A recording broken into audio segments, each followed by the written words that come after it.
Hey guys, welcome back to our channel again. I hope you all are doing well and staying safe. So हम लोग कर रहे थे अरिहंत जी के bye मनोहर पांडे, जिसमें हमने पॉलिटी स्टार्ट करी थी। एंड पॉलिटी में पार्ट 5 आज हमने स्टार्ट करना है, जिसमें हम पढ़ेंगे यूनियन आर्टिकल 52 से 150 तक इसी में है। सबसे पहले हम पढ़ेंगे प्रेसिडेंट के बारे में, ठीक है। सो पार्ट 5 में आपके आर्टिकल 52 से 151 तक हैं, ये आपको याद रखना है,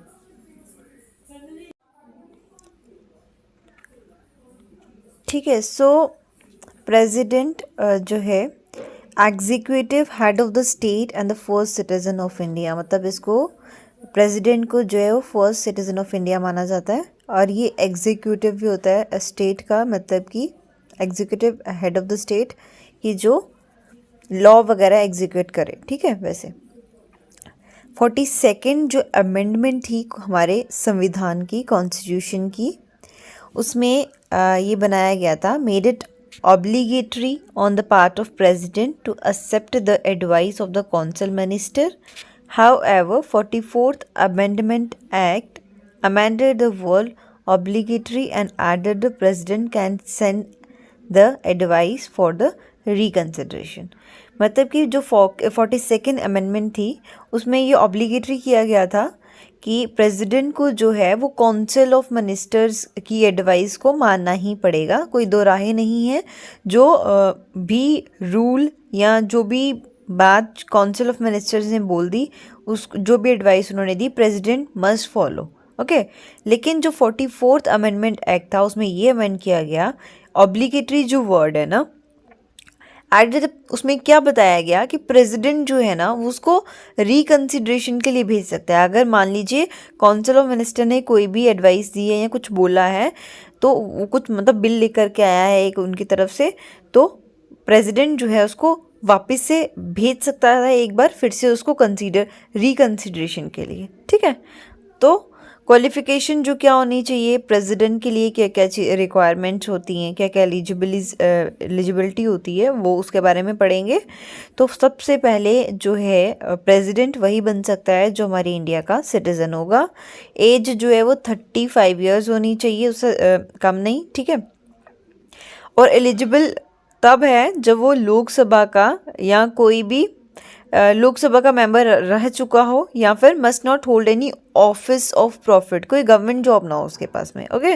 उसके बाद में इलेक्शन, तो कौन उसको इलेक्ट करता है, प्रेसिडेंट को कौन इलेक्ट करता है, indirectly elected through electoral college consisting of elected member of both houses, parliament के दोनों हाउसेस के जो है इलेक्शंस होते हैं, ठीक है, इनडायरेक्टली जो इलेक्ट किया जाता है। And elected members of the legislative, मतलब दोनों पार्लियामेंट के दोनों हाउसेस के elections and legislative assembly of the state and the elected members of the legislative assembly of UT of Delhi and Puducherry की जो इलेक्टिव मेंबर्स होते हैं लेजिस्लेटिव असेंबली के, वो भी जो है इनको इलेक्ट करते हैं प्रेसिडेंट को। इसके बाद में members of legislative council have no right to vote in the presidential election, जो लेजिस्लेटिव काउंसिल के मेंबर होते हैं उनको कोई राइट नहीं होता प्रेसिडेंशियल इलेक्शन में वोट करने का। सुप्रीम कोर्ट डिसाइड करती है प्रेसिडेंट इलेक्शन के जितने भी डिस्प्यूट्स होते हैं रिगार्डिंग, ठीक है, प्रेसिडेंट इलेक्शन के रिगार्डिंग जितने भी डिस्प्यूट्स होते हैं उसको सुप्रीम कोर्ट जो है वो डिसाइड करती है। उसके बाद में टैनर की अगर हम बात करते हैं, मतलब टैनर मतलब टाइम पीरियड बोल सकते हैं, जैसे कि कितना टाइम पीरियड रहता है इसका। तो ये जो टर्म है, मतलब जो प्रेसिडेंट है 5 year through there no upper limit on the number of times person can become the president, 5 साल से ज़्यादा नहीं है, 5 साल तक का इसका टैनर है, टाइम पीरियड है। आर्टिकल 57 में ऐसा लिखा गया है, he can give resignation to the vice president before the full term. अगर 5 साल नहीं हुए हैं तो अगर प्रेसिडेंट जो है वो वाइस प्रेसिडेंट को क्या अपना रेजिग्नेशन लेटर दे सकता है, ओके। सैलरी कितनी रहती है प्रेसिडेंट की, 5 lakh per month. In case office of the president falls vacant due to the death, ऐसे हो जाता है कि वो जो प्रेसिडेंट की पोस्ट है वो खाली हो जाती है, वैकेंट हो जाती है किसी की डेथ की वजह से, या किसी ने रिज़ाइन कर दिया उसकी वजह से, या रिमूवल की वजह से, तो जो वाइस प्रेसिडेंट होगा वही एज अ प्रेसिडेंट एक्ट करेगा, ठीक है।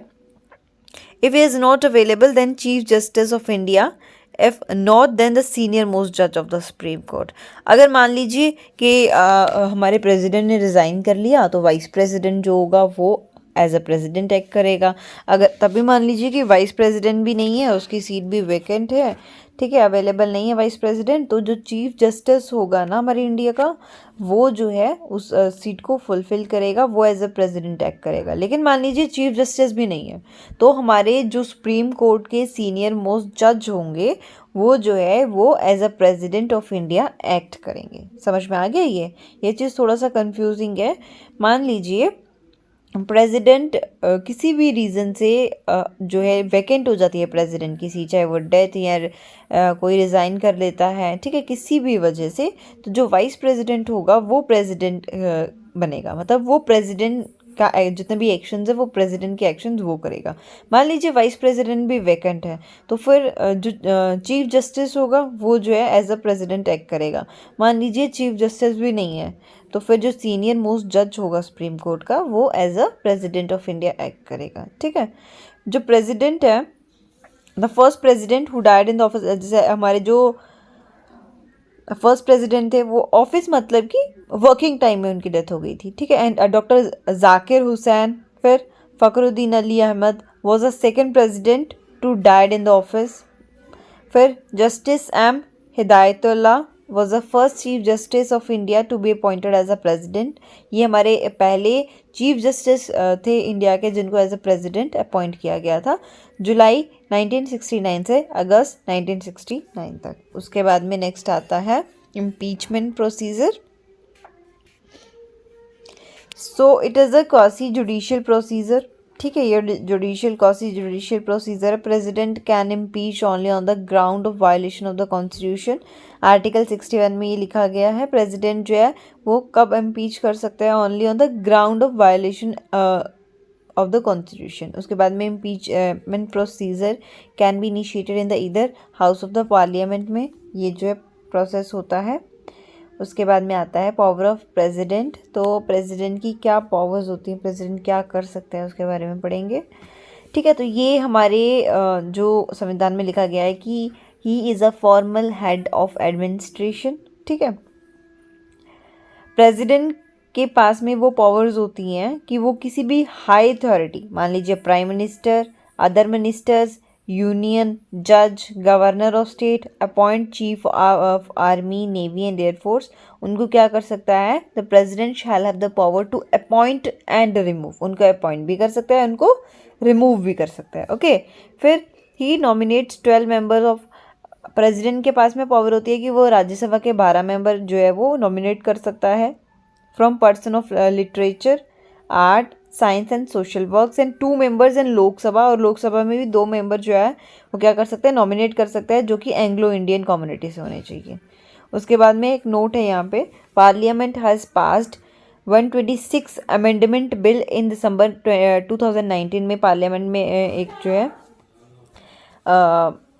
पास किया bill, doing away with the provision of Anglo Indians to Lok Sabha and some states assembly. उसके बाद में डिक्लेयर्स वॉर, हमारा जो प्रेसिडेंट की पावर, प्रेसिडेंट की क्या पावर होती है, प्रेसिडेंट जो है वॉर को डिक्लेयर भी कर सकता है, conclude peace subject to approval of parliament. उसके बाद में प्रेसिडेंट के पास में विटो पावर होती है। एंड नेक्स्ट आता है अंडर आर्टिकल 72 के तहत प्रेसिडेंट जो है वो power to grant pardon, surprise, respites और रिमिशन ऑफ पनिशमेंट, और टू सस्पेंड, रेमिट और commute the sentence of any person convict with death sentence. मान लीजिए आर्टिकल 72 के तहत जो है प्रेसिडेंट के पास में वो पावर्स होती हैं कि वो किसी की भी सज़ा को कम या ज़्यादा हार्ड या थोड़ा रिलैक्सेशन के हिसाब से उसको सेट कर सकता है। ठीक है, किसी को भी रिमिट या कम्यूट कर सकता है। ठीक है, और किसी को भी सज़ा सुना सकता है। उसके बाद में आर्टिकल 123 के तहत प्रेसिडेंट जो है वो ऑर्डिनेंस प्रोमुलेट करता है when the parliament is not in session. जब पार्लियामेंट सेशन में नहीं होती तो प्रेसिडेंट जो है प्रोमुलेट करता है ऑर्डिनेंस को। उसके बाद में टाइप्स ऑफ विटोज़, मतलब जो पावर्स प्रेसिडेंट के पास होती हैं तो कौन कौन सी टाइप्स हैं उसकी। Absolute veto, withholding the assent और टू द बिल, किसी भी बिल को रोक के रखना, पास नहीं करना, ठीक है। Qualified veto can be over ridden by the legislature with a higher majority. उसके बाद में सस्पेंशन वेटो, तो ये है over ridden by the legislative with the ordinary majority. उसके बाद में आती है pocket veto, delay in giving assent to the bill, ये भी है कि डिले करते रहना। The veto power has been exercised only twice by doctor Rajendra Prasad और by are Venkaiah Raman. President of India is vested with 3 veto: absolute veto, suspension veto और pocket veto. There is no qualified veto in the case of Indian president. ठीक है, तो Indian president के पास में कौन सी power नहीं होती है, एक सिर्फ क्वालिफाइड वेटो नहीं होती है। उसके बाद में आता है इमरजेंसी पावर्स, कौन कौन सी होती हैं। नेशनल इमरजेंसी को डिक्लेयर कर देना, आर्टिकल 352 में लिखा गया है। To impose president rule in the state, article 356 में लिखा गया है। टू डिक्लेयर फाइनेंशियल इमरजेंसी, तो ये आर्टिकल 360 में लिखा गया है, ठीक है। उसके बाद में आता है वाइस प्रेसिडेंट, मतलब second president. Article 63 of the constitution stipulate करता है वाइस प्रेसिडेंट फॉर इंडिया, ठीक है। आर्टिकल 63 जो है वो सब हमारे संविधान का, वो वाइस प्रेसिडेंट फॉर इंडिया के लिए वाइस प्रेसिडेंट को स्टिपुलेट करता है, ठीक है। और इसको कौन इलेक्ट करता है वाइस प्रेसिडेंट को, दोनों हाउसेज ऑफ द पार्लियामेंट। उसके बाद में वाइस प्रेसिडेंट जो है वो x official chairman, council states का जो एक्स ऑफिशियल चेयरमैन होता है उसको वाइस प्रेसिडेंट बना दिया जाता है, मतलब कि राज्यसभा का। कौंसिल ऑफ स्टेट्स मतलब राज्यसभा का, एज मेंशन इन आर्टिकल 64 में ये मेंशन किया गया है। प्रेसिडेंट की जो vice president present salary of vice president वो होती है 4 लाख पर मंथ, ठीक है। वाइस प्रेसिडेंट ऑफ इंडिया वो कौन है, doctor S Radhakrishna, first and only vice president who died in the office, मतलब वर्किंग टाइम पे जिनकी डेथ हुई है वो कौन थे, श्री कृष्णकांत। 1997 से 2002 तक का इनका टाइम पीरियड था। उसके बाद में मतलब एज अ वाइस प्रेसिडेंट। फिर उसके बाद में है काउंसिल ऑफ मिनिस्टर्स, जो कि हम करेंगे नेक्स्ट क्लास में। आई होप आपको आज की वीडियो अच्छी लगी हो, अगर अच्छी लगी हो तो लाइक करना, शेयर करना, सब्सक्राइब करना मेरे चैनल को। एंड अगर किसी को भी कोई डाउट होगा तो कमेंट बॉक्स में कमेंट करके बता सकते हो, या फिर मेरे इंस्टाग्राम पे डीएम कर सकते हो मुझे। मेरा इंस्टाग्राम हैंडल है सेम इसी चैनल के नाम से, Edwarda by Tania. So thanks for watching my video.